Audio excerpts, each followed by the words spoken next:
Bienvenue à cette grande édition du journal à langue française. Vous êtes en compagnie de Patrick Nyilidandi. Tout de suite, l'essentiel de l'actualité. Ce vendredi, le gouvernement du Rwanda a remis à l'Union africaine un bâtiment qui servira de siège à l'Agence africaine de médicaments.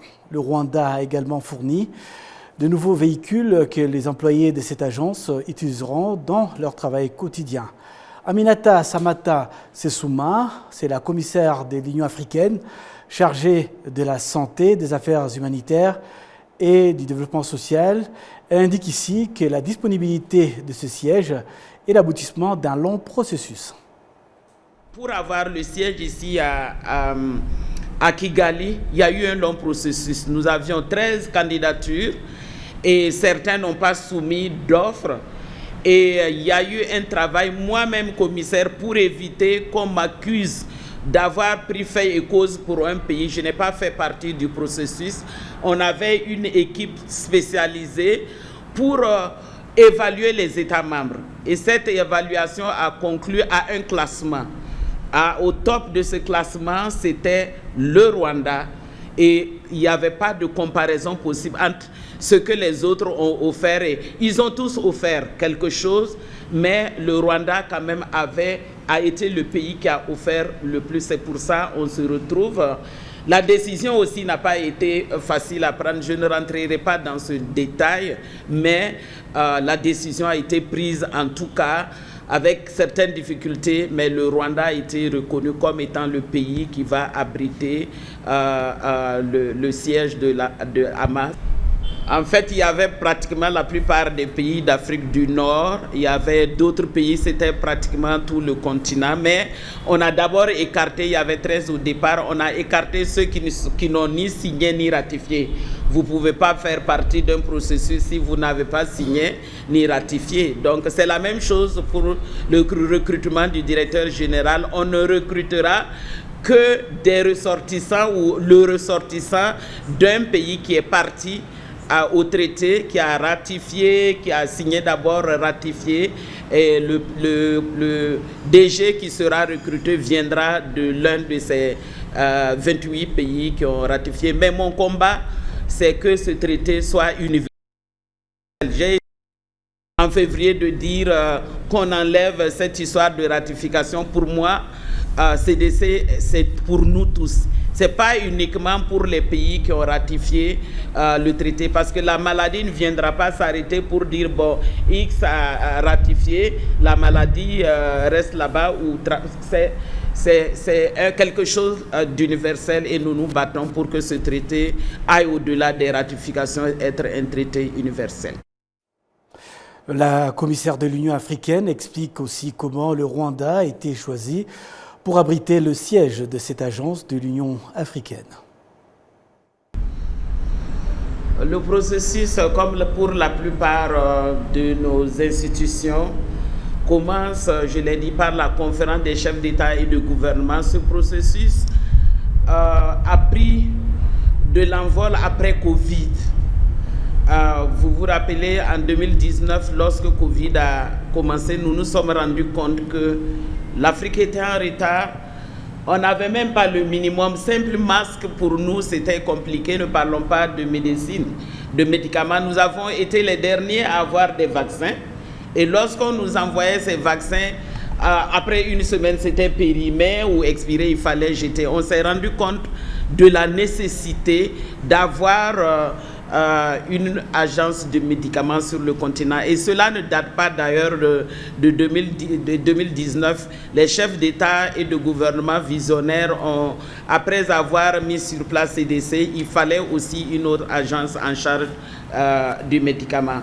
Lorsque la décision a été prise, mais avant cela, il y a eu l'élaboration du traité créant l'Agence africaine du médicament, ce qui a été fait, mais il fallait avoir, après l'adoption de ce traité, que les États partis, les États qui veulent adhérer, signent ce traité, le ratifient, et ça passe par un long processus au niveau du Parlement de chaque pays. Et ce qui a été fait, mais C'est l'un des rares traités à avoir eu en l'espace de quelques mois le nombre requis, les 15 États membres pour créer cette agence. C'était une première. On a eu le soutien de Michel Sidibé, qui était l'envoyé spécial pour nous permettre d'avoir les 15 ratifications, ce qui a été fait. Aujourd'hui, nous sommes à 30, si ma mémoire est bonne, 30 signatures et 28 ratifications. Mais la semaine prochaine, certainement, d'autres pays vont adhérer. Mais mon souhait à moi, il faut que ce traité soit universel parce que les maladies ne connaissent pas de frontières. Adopté par l'Assemblée générale de l'Union africaine en février 2019, l'Agence africaine des médicaments devra t'aider à garantir un accès à des médicaments de qualité et abordables sur les continents africains. Comme chaque vendredi, c'est l'entretien de la semaine. L'entretien de la semaine, nous recevons chaque vendredi un invité ou une invitée qui a marqué l'actualité de la semaine. Aujourd'hui, nous allons aborder un sujet à propos de la recherche de ses origines. Bienvenue donc à vous, Janine, dans ce studio de la télévision rwandaise. Merci pour l'invitation. Donc moi, je me présente, je suis Janine Urambaliziki, j'ai 33 ans. Voilà, vous vous trouvez donc au Rwanda, la terre de vos ancêtres. Quels sont vos sentiments? Je suis très heureuse de retourner au Rwanda et je trouve le pays très beau et j'ai reçu un très bon accueil. Voilà, il y a quelques jours, vous avez été, tout le monde vous a brusquement découvert à travers un WhatsApp, un WhatsApp qui est devenu viral au Rwanda, qui ont été vus plusieurs milliers de fois. Donc, où vous avez raconté un peu votre vie et votre parcours un peu et pourquoi vous êtes dans ce pays. Vous êtes donc au Rwanda pour une mission spécifique, retrouver donc la trace des vôtres que vous avez malheureusement perdu lors du génocide contre les Tutsis. Et racontez-nous un peu comment tout ce projet a été construit, comment cela est arrivé. Alors, ça a commencé en fait suite à un échange avec ma sœur adoptive, on est 4 sœurs, et on ne s'est pas trop compris sur l'échange. Et du coup, suite à ça, ça a réveillé quelque chose. Donc, ma mère adoptive et son amie Gaudiose. Donc, Gaudiose, c'est une personne qui est venue me voir tout de suite à l'hôpital dès que je suis arrivée en France pour s'occuper de moi, etc. Et du coup, elles sont restées en contact et elles ont décidé de faire quelque chose pour moi et de venir au Rwanda et de faire ces démarches-là pour essayer de retrouver ma famille. Donc c'est un peu cette histoire-là qui m'a poussée à prendre rapidement, je dirais au bout de 4 mois en avance, pris le billet d'avion pour venir. Oui, alors vous avez pris cette décision. Ça a commencé à partir de quel moment, cette décision de vouloir venir au Rwanda? J'ai toujours eu envie de retourner au Rwanda. Mais par rapport à la vie du travail, des enfants et tout ça, je ne me suis pas mis une deadline, on va dire. Mais par rapport à ce que je viens de partager là, on peut dire que ça fait 4 mois où on s'est dit on y va. D'accord. Et vous êtes venu donc avec votre maman adoptive. Vous pouvez un peu parler d'elle? Alors, ma maman adoptive, donc elle a aussi été adoptée au même âge que moi, à 3 ans. Donc c'est une femme qui m'a beaucoup aimée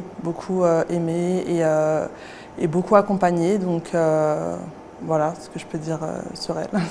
Elle a compris cette envie pour vous de venir découvrir votre pays, la trace de vos ancêtres? Bien sûr, c'est même elle qui a été à l'origine, plus mature que moi. Elle m'a toujours poussée à m'intéresser à mon pays et elle a toujours tout fait pour que je m'y intéresse et elle est à l'origine du projet de venir. Oui. 30 ans, c'est une période assez longue, avec ce qui s'est passé au Rwanda. Êtes-vous confiante d'atteindre un peu votre objectif? Ne craignez-vous pas de rencontrer des charlatans qui vous promettent mots et merveilles par rapport à votre projet de retrouver vos traces? Alors, il y a 2 questions. Pour la première question, je suis confiante Oui, dans le sens où je crois en Dieu et je sais qu'il est capable de toutes choses. Après, ça reste toujours une démarche, donc j'aurais essayé. Donc peu importe l'issue, j'ai rencontré mon pays déjà. Ça, c'est une chose importante pour moi. Et j'ai fait la démarche, donc toute issue sera positive.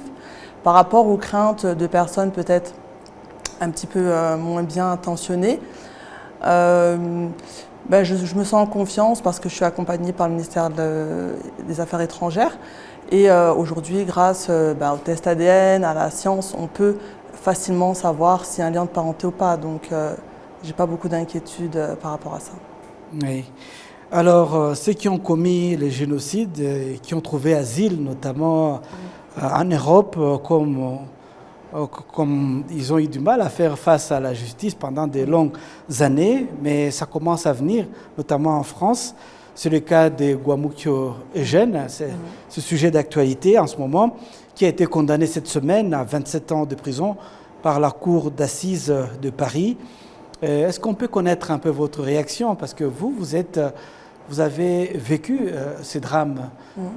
Donc, comment avoir vécu pendant tout ce temps avec ces personnes sans le savoir, et au moins la justice aujourd'hui commence à réagir, même en France. Quelle est votre réaction? Ma réaction par rapport à ce sujet-là, je dirais que c'est dommage qu'on a mis autant de temps à arrêter ces personnes-là. Mais après, elle a été quand même condamnée à 27 ans de prison, donc je pense que mieux vaut tard que jamais, quoi. Oui. Et donc, si par la grâce de Dieu, vous retrouvez la trace, vous avez dit que vous croyez en Dieu, hein, la trace de votre famille, quels sont vos projets après? De les rencontrer, de les serrer dans mes bras, de partager des souvenirs qu'ils ont de moi ou de ma famille. Donc voilà, et d'essayer de recréer des liens et d'essayer de rattraper un peu le temps perdu. Oui. Et le Rwanda s'est reconstruit entre-temps, en 30 ans. Est-ce votre première fois dans le pays? Oui. C'est la première fois en 30 ans. Alors, on comprend votre émotion aussi. Comment trouvez-vous ce Rwanda par rapport à ce que vous entendiez du pays? Très beau, vraiment. Des belles maisons et beaucoup d'organisation. Je trouve le pays très organisé, très sécuritaire. Donc ça, c'est plaisant. Et j'ai un superbe accueil, donc j'apprécie vraiment ce pays. Oui. Peut-être la toute dernière question. Vous êtes là depuis 2 ou 3 jours au Rwanda, dans votre pays. Vous avez certainement déjà eu quelques contacts avec certaines personnes, grâce notamment à Gaudiose qui vous accompagne. Peut-être aussi avec votre maman adoptive qui est avec vous. Est-ce que vous avez déjà eu un retour par rapport à votre objectif de retrouver quelques traces de votre passé? Oui, on a déjà des personnes où l'histoire est similaire à la mienne. Donc il y a déjà plusieurs familles. Donc on va s'occuper de faire les démarches pour voir les récits, les témoignages, si elles concordent à mon histoire. Donc on est déjà sur des pistes. Oui. En tout cas, Janine, merci beaucoup. Merci beaucoup d'avoir répondu à notre invitation. Merci à vous. Et sachez que vous avez la famille ici. Merci. Nous tous, nous sommes votre famille aussi. Merci beaucoup. Merci énormément. Voilà. Donc, restez avec nous. Nous allons découvrir le reste de l'actualité ensemble. Des étudiants soudanais ayant terminé leurs études après avoir fui la guerre dans leur pays, exercent dans différents hôpitaux du Rwanda avec leurs concitoyens, encore à la faculté de médecine, des technologies de la santé de l'Université du Soudan, installée au Rwanda. Ils affirment que le Rwanda est un exemple en ce qui concerne l'assistance à autrui en détresse et la promotion de la dignité et la fierté des Africains. Le détail avec Kassim Issouf. Ils ont été accueillis en tant que réfugiés, mais ils apportent maintenant leur contribution au secteur de la santé au Rwanda. Il s'agit des étudiants soudanais envoyés au Rwanda pour terminer leurs études en médecine après que leur université ait été victime d'une attaque armée suite à la guerre qui ravage le Soudan. Mary Magdi est l'une des étudiants que le Rwanda a accueillis en premier. Elle a passé un an au Rwanda où elle a terminé ses études en médecine. Au début, cela a été très difficile pour nous car nous venions d'un pays en guerre et nous arrivions dans un pays nouveau sans rien savoir. Mais nos amis rwandais et les professeurs de l'Université du Rwanda nous ont beaucoup aidés à nous adapter au système éducatif et à essayer de concilier nos cultures. Ce n'était pas facile, mais nous avons réussi à atteindre là où nous sommes aujourd'hui. Les étudiants arrivés en premier au Rwanda et ceux de la deuxième cohorte s'accordent à dire que le Rwanda est un pays exceptionnel. Je n'ai jamais pu me déplacer seul la nuit sans avoir peur pour ma sécurité. Je pense qu'il n'y a qu'au Rwanda que j'ai trouvé une sécurité aussi importante, ce qui me rend très heureux. L'égalité que j'ai trouvée ici, la façon dont les hommes et les femmes travaillent ensemble dans divers secteurs, c'est vraiment remarquable. Il y a beaucoup de choses terrifiantes que nous avons vécues au Soudan. Venir ici est donc une très bonne chose. L'on jouit de la sécurité et c'est quelque chose que nous apprécions beaucoup.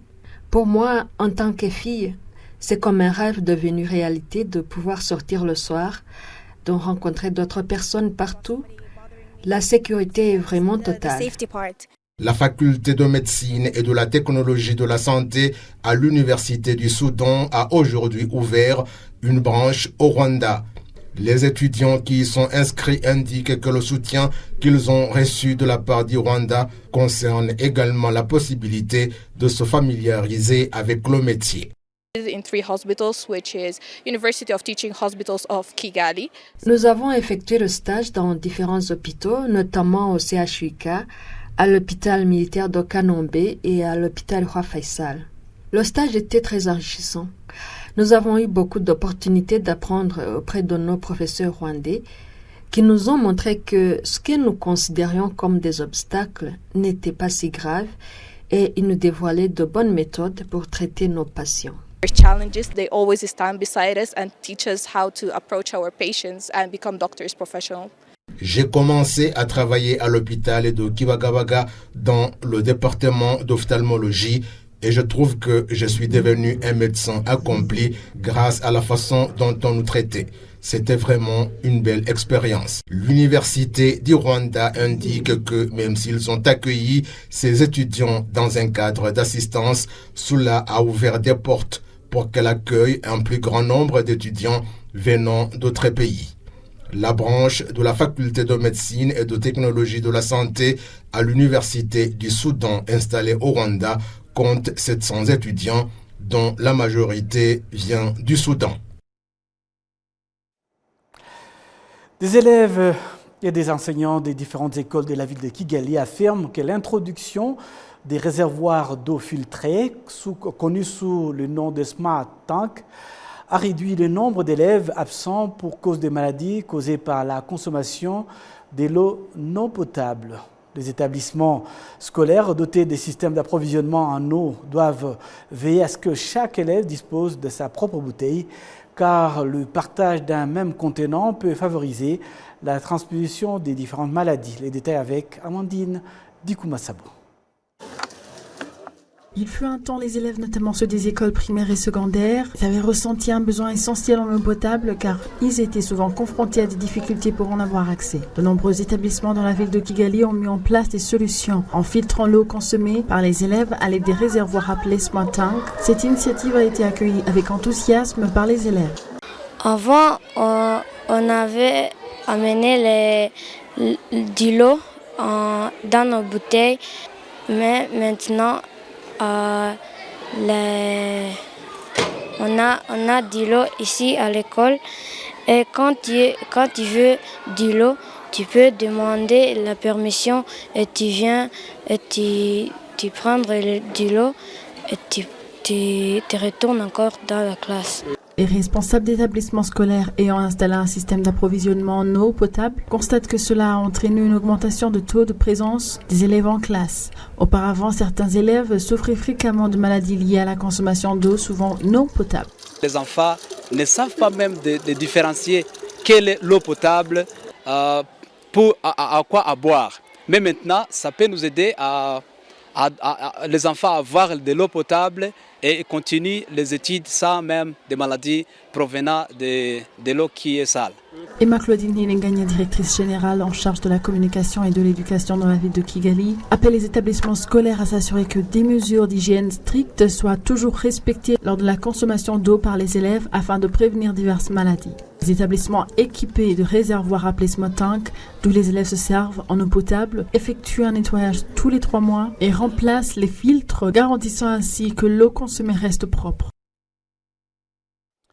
Et puis les professionnels du secteur financier estiment que les efforts doivent être intensifiés pour encourager la population à épargner, car l'épargne pourrait aider le pays à atteindre un taux d'épargne de 30% du produit intérieur brut annuel. Cela aiderait également le secteur privé à accéder à des prêts à des taux d'intérêt plus bas, suivant ce récit. Les personnes impliquées dans la chaîne de valeur agricole signalent des difficultés à obtenir de prêts à faible taux d'intérêt et ne bénéficient pas de délais de grâce suffisants pour le prêt à long terme. Ces cultures repoussent sur une période de 3 mois, ce qui nous oblige à stocker davantage pour une utilisation future et à pouvoir réduire le prix pour le consommateur et donner un bon prix à l'agriculteur pour qu'il puisse de nouveau retourner labourer sa terre. Vous pouvez constater que quelqu'un peut faire un investissement et attendre 2 ans sans faire de retour sur investissement, ce qui est un gros problème, car au cours de ces 2 années, les intérêts sur le prêt acquis continuent d'augmenter. Lorsque vous regardez l'accumulation de valeur ajoutée sur différentes cultures, vous devriez y investir et construire une industrie qui résout le problème à long terme. Pour faciliter les taux d'intérêt de prêts plus bas pour les clients qui s'adressent aux institutions financières, le pays a besoin d'un taux d'épargne le plus élevé par rapport à son produit intérieur brut. Le représentant de la Banque mondiale au Rwanda explique comment cela pourra permettre au Rwanda d'avoir une économie soutenue par le secteur privé. Maintaining Rwanda's development trajectory and achieving the goals outlined in Rwanda's Vision 2050. Pour que le Rwanda puisse poursuivre sa vision de développement à l'horizon 2050, il faut de nouvelles stratégies, mais aussi de nouvelles forces à chercher dans le secteur privé. Le Rwanda doit encore relever les défis de l'épargne à l'interne en vue d'assister le secteur privé, car la plupart d'investissements proviennent de l'étranger. L'épargne est encore trop bas au Rwanda comparativement aux autres pays. D'un autre côté, les responsables des institutions financières affirment qu'il existe des mécanismes en place pour faciliter l'épargne pour beaucoup sans que cela soit un fardeau. Je crois que nous avons vu que d'autres marchés financiers ont investi dans le secteur de jeux pour encourager l'épargne. Nous devons chercher des moyens d'accompagner la population dans cette voie en utilisant différents moyens qui leur sont accessibles. Dans un bref délai, nous allons initier une approche qui encourage les jeunes à épargner à travers des activités de divertissement, sans qu'ils ne se rendent compte qu'ils sont en train de le faire. Rejo Heza est un système d'épargne qui aide les gens à épargner. De 2018 à 2024, elle compte 3 400 000 membres qui ont ouvert 4 millions de comptes. Et ces personnes ont déjà épargné jusqu'à 67 milliards de francs rwandais. Gaspard Baigane, responsable d'Ejo Heza au sein de la Caisse de sécurité sociale du Rwanda, RSSB en sigle et en anglais, affirme que ces épargnes sont investies pour générer des rendements supplémentaires. Cette épargne est réinvestie dans des investissements en permettant aux institutions de l'État d'acheter des bons de trésor, mais aussi en investissant dans les banques commerciales locales. Et ces différents investissements apportent jusqu'à 12% d'intérêt. En 2024, le taux d'épargne national était de 12,5% par rapport au produit intérieur brut, PIB en sigle national, alors que l'objectif est d'atteindre au moins 26% d'ici à 2029.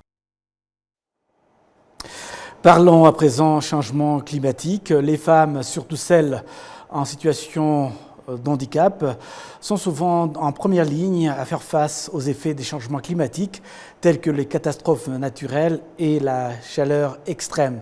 Cela est largement dû au manque de connaissances parmi ceux qui sont censés les soutenir, ainsi qu'à des données insuffisantes sur leur nombre pour une assistance appropriée. Les détails avec Kassim Youssouf. L'enquête que l'Organisation rwandaise des femmes en situation d'handicap a réalisée révèle que le changement climatique continue d'avoir des effets drastiques sur ces femmes.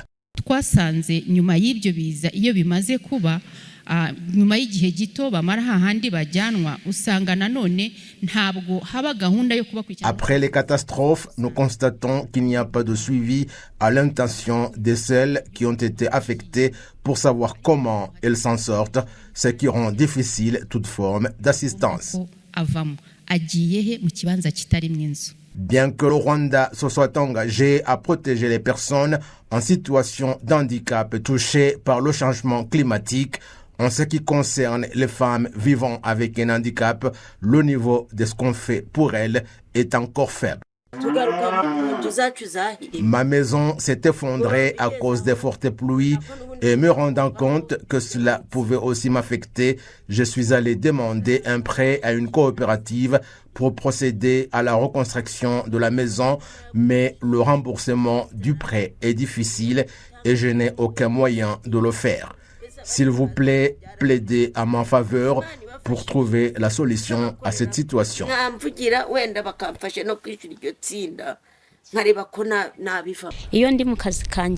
Pendant la saison sèche, il est très difficile de faire mon travail parce que quand le soleil se lève, je dois chercher un endroit ombragé car le soleil est nocif pour ma peau. Lors des discussions organisées par l'Organisation rwandaise des femmes en situation d'handicap et des organisations de préservation de l'environnement, il a été souligné la nécessité d'identifier d'abord leur nombre et leur localisation afin qu'elles puissent bénéficier d'une assistance particulière pendant et après l'action d'urgence.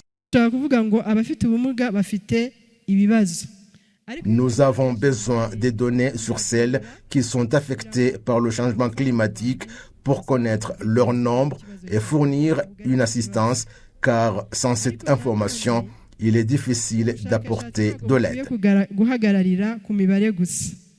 Certaines recommandations soulignent la nécessité de réviser les lois régissant les personnes en situation d'handicap en de telles circonstances, ainsi que d'établir un budget spécifique pour prévenir les effets qui pourraient toucher les femmes, en particulier celles en situation d'handicap après les catastrophes. Voilà, donc c'est avec cet élément que nous allons boucler complètement cette grande édition du journal langue française. Au nom de toute l'équipe qui m'a accompagné tout au long de cette édition, je vous souhaite de passer un excellent week-end en notre compagnie.